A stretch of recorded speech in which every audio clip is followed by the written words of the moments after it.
يقول رب العالمين سبحانه وتعالى: وجاءوا أباهم عشاء يبكون قالوا يا أبانا إنا ذهبنا نستبق وتركنا يوسف عند متاعنا فأكله الذئب وما أنت بمؤمن لنا ولو كنا صادقين. وجاءوا على قميصه بدم كذب قال بل سولت لكم أنفسكم أمرا فصبر جميل والله المستعان على ما تصفون. الأولى معنا في هذه الآيات فائدة ما كان من إحكام المؤامرة، والإنسان جهنمي التفكير جهنمي النزع، لا يحكم تدبيرا إلا في الشر، وكم تجده عاجزا في ماذا؟ في الخير. نعم. فأين تجد من إحكام المؤامرة؟ أولا وجاءوا أباهم عشاء. فلماذا عشاء؟ لسببين: من إحكام المؤامرة لأن الذئاب لا تخرج إلا مغربا، فلو جاءوه عصرا أي ذئب هذا الذي يخرج ضحوة أو ظهيرة.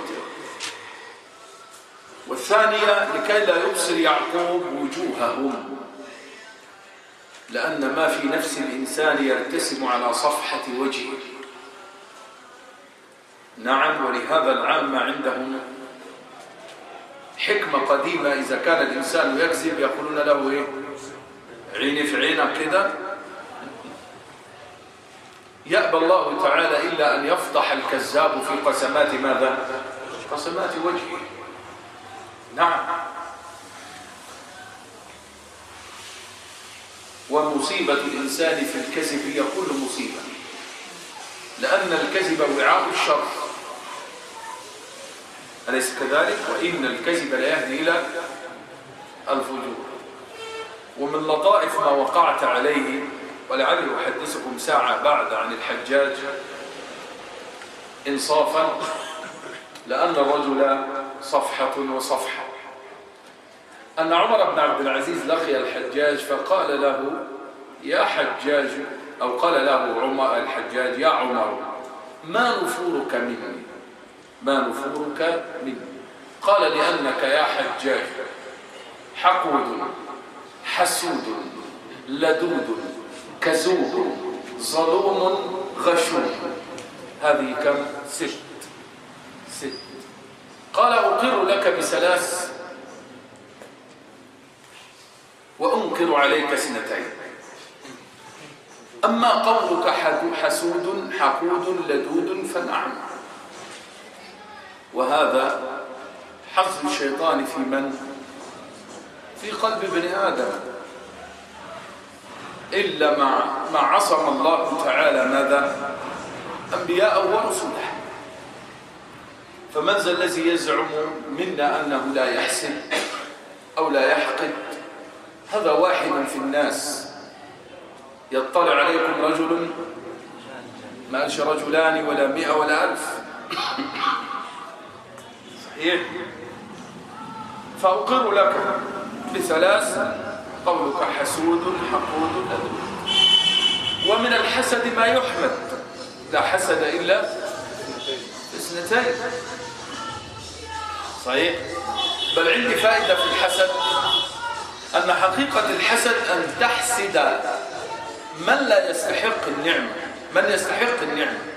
أما إذا حسدت من لا يستحق على نعمة بين يديه فقالوا هذا ليس بحسد. يعني وجدت رجلا فاسقا فاجرا وعنده ولد طائع عابد زاهد، قال لا يدخل هذا في باب الحسد. هذا من تعريف الإمام الراغب الأصفهاني وهو صاحب كتاب المفردات، قال: إنما الحسد لا يقع إلا في من يستحق النعمة، أما إذا كانت النعمة عند من لا يستحقها فليس بماذا؟ ليس بحسد، بل هذا ابتلاء من الله سبحانه وتعالى له أو يكون هذا من تعجيل النعمة له في الدنيا. نعم، أو استدراج. أحسنت. فقال قولك حسود حقود لدود. نعم. أما غشوم فلست بالغشوم. وأعطاه حجة ظاهرة، قالوا لأني لو كنت بالغشوم لما بلغت هذه المنزلة عند أمير المؤمنين، فإن تصر عليها فكأنك تسيء الظن بأمير المؤمنين. ليه؟ لأن عملي من ماذا؟ من عمله. صحيح؟ فأنا محسوب عليه، فإن أسأت الظن، فإن قلت غشوم تصر عليها أنت تسيء الظن بأمير المؤمنين وهو عمك عبد الملك بن مروان. أما قولك كذوب فلا. ليه؟ قال له أنا ما كذبت قط. هذا الخبر لطلبة العلم يخجلنا جميعا.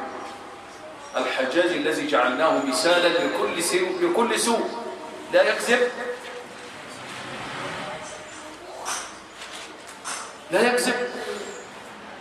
ونحن قد بلغ بنا الكذب إلى كذب باسم المنهج. والله من يكذب اليوم باسم المنهج، ومن يسرق باسم المنهج.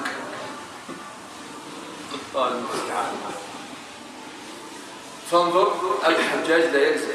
فقال له وأهملت واحدة يا حجاج. قال له ظلوم. نعم. قال له لأن الظلم والعدل والشدة واللين هذه بنات ساعتها، ومما يتفاوت فيها الناس فهما. صح ولا لا؟ أنت تضرب ولدك، الولد ينظر إليك على أنك ماذا؟ ظالم. هل أنت كذلك؟ تضرب تلميذك في مدرسته، يخرج من الحصة يقول هذا الأستاذ ظالم. فإن هذا مما تتفاوت فيه ماذا؟ كل زوجة تقول في زوجها ظالم، ما بيعطيني حقي إلا من رحم الله، عشان نستسلم. صح ولا لا؟ مش كده؟ يبقى إذن هذا مما تفاوت فيه ماذا؟ تتفاوت فيه أفهام الناس. وجاءوا أباهم عشاء يبكون. ثانيا يبكون، وانظر إلى قوله يبكون. والإنسان ممثل بارع، والحياة معه مسرح كبير. ما قال رب العالمين يتباكون. ما الفرق؟ يتباكون يصطنعون البكاء، لكن يبكون إنهم صدقوا أنفسهم. وهذا من شؤم الكذب، أن الكذاب يبلغ به كذبه إلى أن يصدق ماذا؟ نفسه. كما أشعر وجد الصبيان يلعبون بداره فأراد أن يصرفه لما أزعجوه، فتفتق ذهنه عن كذبة يصرفهم بها. قال يا أطفال يا أولاد إن في دار فلان لوليمة. فذهب الأطفال ماذا؟ طلب للوليمة. فوقف ساعة فقال لعل في دار فلان لوليمة، فتبعه. هذا شؤم الكذب في الكذاب، أنه يبلغ به الكذب أن يصدق ماذا؟ أن يصدق نفسه. ويا ويل الإنسان من الكذب. نعم. والمثل الإنجليزي يقول من كذب كذبة كذب معها 20 كذبة لتصدق ماذا؟ الأولى. كيف تصدق الأولى؟ ولهذا الكذب لا يمشي على رجلين أبدا أبدا. ومن هنا كانت الوصية الجامعة لا تكذب. وجاءوا أباهم عشاء يبكون، واستعملوا سلاحا معنويا وهي الدمعات. والدمعات سلاح غلاب، وإلا فبما تغلب المرأة الرجل الحصيف. صحيح؟ بما تغلب المرأة الرجل، حتى قال النبي عليه الصلاة والسلام ما رأيت من ناقصات عقل ودين أذهب للب الرجل الحازم من إحدى كل. شوف ما تغلب إلا من؟ إلا الحازم. ما تغلب إلا ماذا؟ إلا الحازم. بما تغلبه؟ فمما تغلبه به ماذا؟ الدمعات. ما أسوأ هذا أن تستعمل الدمعات في الخديعة والمكر، والدمعات هي أنبل الشعور، والدمعات هي حقيقة في مكنون الصدور. ولذلك فالدمعات عند ربنا مقدرة ولو كانت قطرة. ما من قطرتين أحب إلى الله من قطرة دمع من خشية الله. شوف دمعة عند ربنا بمكان ولو كانت قطرة، وجعلها وقطرة دم الشهيد ماذا؟ سواء في الأثر والنتيجة. وجاءوا أباهم عشاء يبكون قالوا يا أبانا إن ذهبنا نستبق وتركنا يوسف عند متاعنا فأكله الذئب وما أنت بمؤمن لنا ولو كنا صادقين. هذا أيضا وما أنت بمؤمن لنا ولو كنا ماذا؟ ولو كنا صادقين. ضرب من ضروب الحصار النفسي ليعقوب حتى لا يكذبه ابتداء.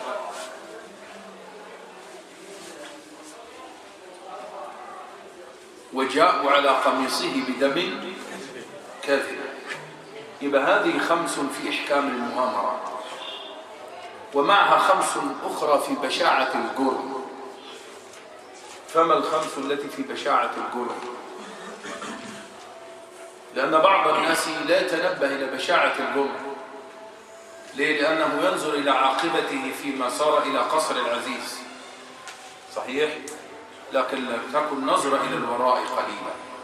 فما بشاعة الجرم؟ أولا أنها ظلم ذوي قربى، وظلم ذوي القربى أشد مضاضة على النفس من وقع الحسام المهند. نعم. ولهذا نزلت الآيات تقول تبت يدا أبي لهب، ما قالت تبت يدا أبي جهل، مع أن أبا جهل أكفر، مع أن أبا جهل أجرم.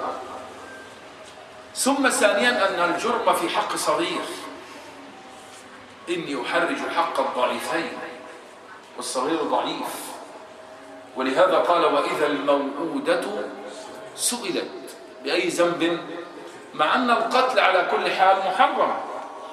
ولماذا القتل ها هنا وقع على الخصوص على وجه المساءلة؟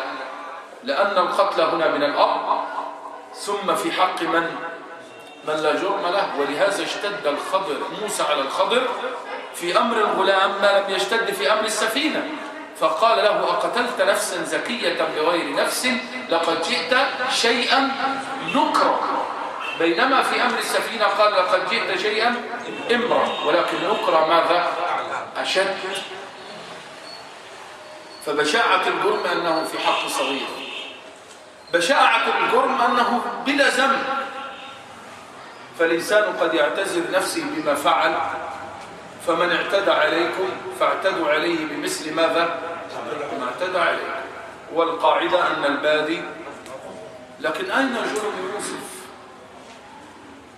وأين جرم يعقوب؟ وحاشاهم أصلا أن يجرم وهم أنبياء معصومون.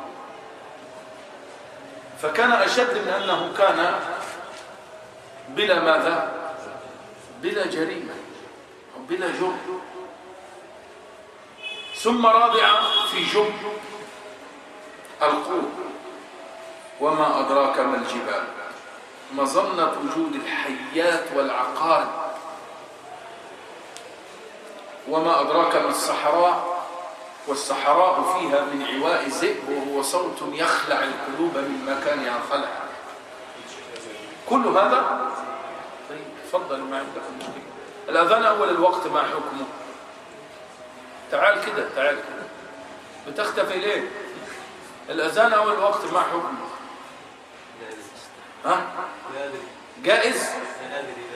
لا تدري أحسنت جواب. ومن قال لا أدري فقد أفتى. تفضل. نعم فرض كفاية الأذان في أول الوقت. الأذان نفسه فرض كفاية. أنا مش أتكلم عن حكم الأذان، أتكلم عن الأذان أول الوقت.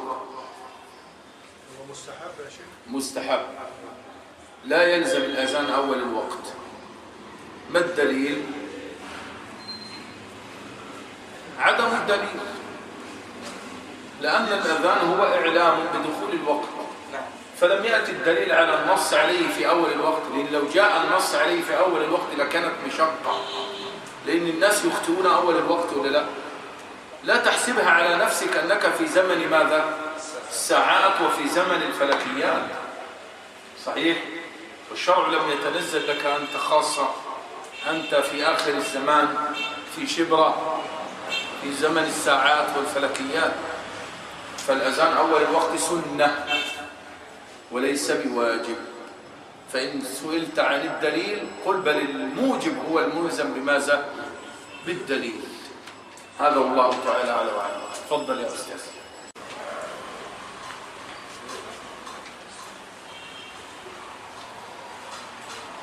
ومن بشاعة الجرم ما خلعوا عنه قميصا. ومن عجب أن القميص الذي جعلوه دليلا على ما زعم من أكل الذئب له هو الدليل على براءة الذئب من ماذا؟ من دمه. ولا يحيق المكر السيء إلا بماذا؟ إلا بأهله. وهكذا المرأة التي أخذت بقميص يوسف كان هو القميص الذي صار الدليل عليها هي.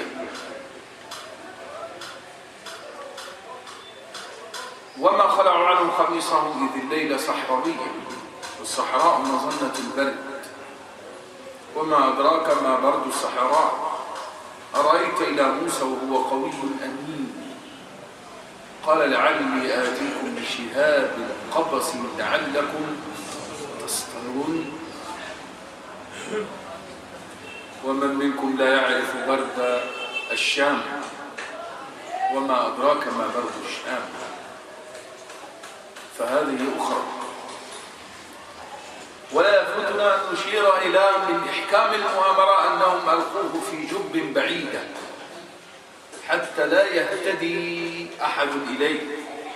إذ لو ألقوه في جب قريبة لعرفه أهل المحلة إذ هو ابن يعقوب ويعقوب له شهرة في ماذا؟ في الناس. لكنهم ألقوه في جب بعيدة يظهر هذا من قوله وجاءوا. والفرق بين المجيء والإتيان أن المجيء لا يكون إلا من بعيد. فتقول جاء يعني من بعيد، إشارة إلى أن الجب كانت بعيدة عن محلته، لأن لو الجب كانت قريبة لعرفه من ماذا؟ لعرفه الناس من حوله.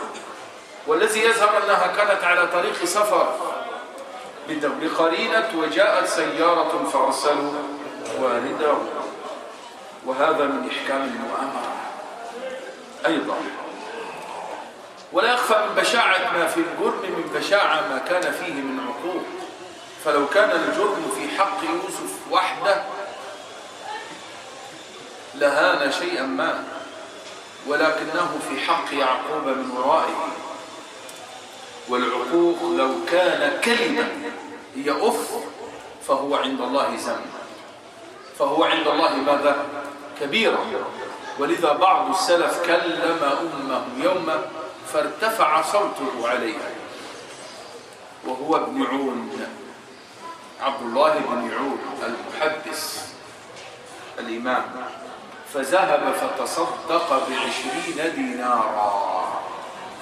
عارف يعني ايه 20 دينار؟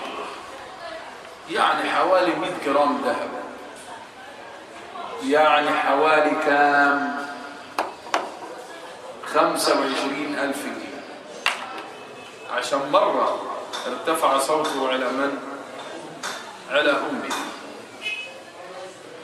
ولهذا لما قال الله تعالى فلا تقل لهما أف يشير إلى أن هذه الكلمة من العقوق، فكيف بمثيلاتها، وكيف بما هو أشنع منها من رفع الصوت. دخل ابن عون نفسه على محمد بن سيرين الإمام العلم أخو الخمسة من العلماء،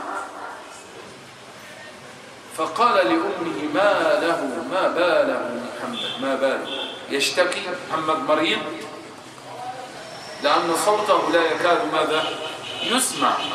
قالت له لا يا ولدي، هو كذلك إذا كان يكلم أمه،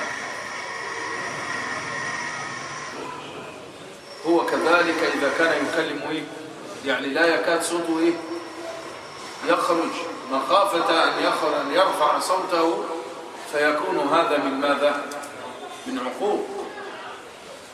بل كان بعضهم يرى أن من العقوق أن يسير فوق سطح بيت أمه بداخله،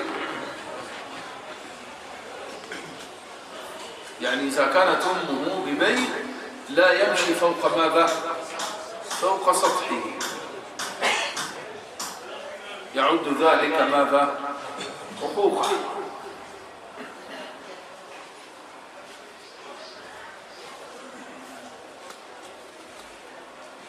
وهناك قصة قد حضرت عندي، جاءتني عبر وسائل التواصل، أن شابا قاضى أخاه في المحكمة، وفي ماذا؟ القاضي لما اطلع على الدعوة بكى، لأنه لم يكن يتصور أن مثل هذا له وجود في زماننا هذا. فما أبكى القاضي؟ أخا قاضى أخاه وفي ماذا؟ لا في ميراث، إنما لأن أخاه الأكبر استأثر ببر أمه ما يزيد على 20 سنة عنده في بيته يبرها ويقوم على رعايتها وخدمتها، فطلبها الصغير ليقوم ببرها فأبى عليه الكبير، فلم يجد فصلا للنزاع بينهما إلا أن يلجأ إلى ماذا؟ إلى القاضي. فجاء القاضي بالأم، الأمر عندها هي التي تختار، فقالت لا تخيرني بين عين اليمنى وعين اليسرى، والذي يرى بهذه يرى بتلك. والقاضي يخبر عن نفسه أنه ما وقع في حيرة في فصل خصومة كما وقع في تلك الحيرة، ولكنه فصل في القضية بأنها تذهب إلى الصغير لأنه أغنى أقدر، وأن الكبير قد استوفى كثيرا من ماذا؟ شيئا كثيرا من برها. اكتبوا هذا في مكارم الأخلاق. وفي مقابله تأتيني مسألة للنظر فيها فتوى، وقد جاءت عبر المذياع أن رجلا كان والده يقيم معه في بيته، وكان النزاع طويلا وكثيرا بين امرأته وأبيه، فأصبح بيته مهددا. فماذا فعل؟ أودع أباه ما يسمى بدار ماذا؟ المسنين، ثم يزكي المفتي فعله. لا أعني مفتي البلاد، استغفر الله، إنما أعني بالمفتي هنا المستفتى في المسألة، يعني الشيخ المستفتى في المسألة يزكي فعله. قال هذا من باب دفع مفسدة بمفسدة، ومن أجل الحفاظ على البيت، ومن أجل وفي دار المسنين من الرعاية ما لا يخفى، مش عارف. وأخذ يحتج لهذا. إن لم يكن هذا من العقوق فقولوا لي بربكم فأين العقوق؟ أن يذهب بأبيه إلى دار المسنين لتستقيم حياته مع امرأته، زعم أيحسب مثل هذا أن يهنأ بحياته مع امرأته؟ والله لا أخالها هذه الساعة تضربه على رأسه بالحزام، وليس بحذاء جديد. فإن لم يكن هذا عقوقا فماذا في العقوق؟ دعوني أقول لكم إخوة الإسلام بصدق، إني أخبط كل رجل منكم أحيا الله له والديه أو أحدهما، ولو كانت لي أمنية ودعوة مستجابة لكانت في والدي أو في أحدهما، فإن هذه الحياة ما يدرك الإنسان بها خيرا إلا ببر ماذا؟ أبويه من بعد تقوى الله عز وجل. إي والله ما يدرك المرء بها خيرا إلا ببر أبويه من بعد تقوى الله عز وجل. هذا فاعلم، لن تدرك خيرا في هذه الحياة إلا ببر الأبوين. وصل الأمر إلى القتل. نعم صحيح. وإنا لله وإنا إليه راجعون. نعم. وجاءوا على قميصه بدم كذب قال بل سولت لكم أنفسكم أمرا فصبر جميل والله المستعان على ما تصفون. صبر جميل أي صبر بلا شكوى معه. وهل الشكوى تنافي الصبر؟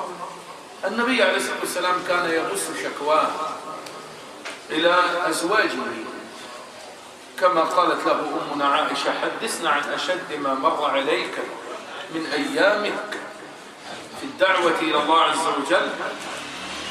وكان يأتي خديجة فيقول ويقول، فهذا ينافي الصبر.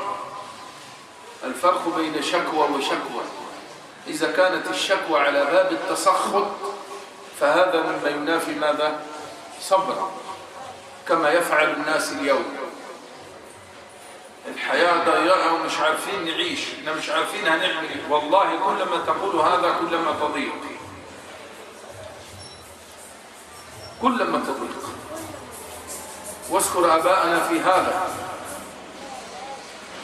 كان الذي في أيديهم عشر معشار ما في أيدينا، ولكنها كانت أكثر بركة وكانوا أشد حمدا. أما الشكوى لا على باب التسخط وإنما من باب التسلي، فهذا مما جبل الله النفس عليه. فإن بشر على كل حال، وشأن البشر ماذا؟ أن يخرج ماذا؟ ما في نفسه يتسرع. قال فصبر جميل والله المستعان على ما تصفون. الله، هل يغفر الله عبدا استعان به؟ وقد قال لك رب العالمين فإني قريب أجيب دعوة الداعي إذا. يا أيها الجائع والله المستعان، يا أيها المظلوم والله المستعان، يا صاحب الحاجة والله المستعان. عائشة رضي الله عنها يوم رماها الإفك بشر التهمة، وتهمة العرض هي كل تهمة، فوالله لأن يرمى الإنسان بكفر أهون من أن يرمى في عرض. النبي عليه الصلاة والسلام رموه بالجنون، فلم يعنيه ذلك بقدر ما رموه في من؟ في أمنا عائشة. هنا زرفت الدمعات، وهنا كانت الأحزان، وهنا كان شهرا كاملا من الأوجاع والآلام، مع أنهم رموه بماذا؟ بجنون وبسحر. هان عليه هذا كله. وعائشة رضي الله عنها وحدها في المحنة تقول لأبيها أجب عني يا رسول الله، سمعت إنه يقول أي عائشة إن كنت بريئة فسيبرئك الله، وإن كنت ألممت بذنب فاستغفر الله. قال يا ابنتي لا أجب. سكت رسول الله صلى الله عليه وسلم، فهل يتكلم أبو بكر؟ تقول لأمها يا أمي أجيبي عني رسول الله، وكل أم تدافع عن ابنتها ولو بالباطل، فكيف وهذه عائشة؟ قالت يا ابنتي لا أجب. قالت لا أجد لي ولكم مثلا إلا كما قال أبو يوسف فصبر جميل والله المستعان على ما تصفون. فما انتهت كلماتها حتى نزلت براءتها من السماء وتحمل سك براءة إلى يوم الدين. قال مالك رحمه الله من رمى عائشة بعد كفر، لأن الله تعالى قال يعظكم الله أن تعودوا لمثله أبدا إن كنتم مؤمنين، فمن يفعل فليس بمؤمن، ليعطيها صك براءة إلى يوم القيامة ويصبح لقبها في التاريخ أمنا المبرأة، قبل أن تقول ماذا عائشة ابنة أبي بكر تقول ماذا المبرأة، لأنها قالت ماذا والله المستعان، والله المستعان على ما تصفون. نعم. قالتها عائشة رضي الله عنها فنزلت براءتها قرآنا يتلى إلى يوم الدين، والله المستعان. قال يعقوب عليه الصلاة والسلام بل سولت لكم أنفسكم أمرا فصبر جميل والله المستعان على ما تصفون. وللحديث بقية إن شاء الله تعالى في أسبوعنا المقبل. إن شاء الله تعالى ينتظم درسنا بعد العشاء مع بقية قصصه العلمية بإذن الله رب العالمين. وصلى اللهم على نبينا محمد وعلى آله وصحبه.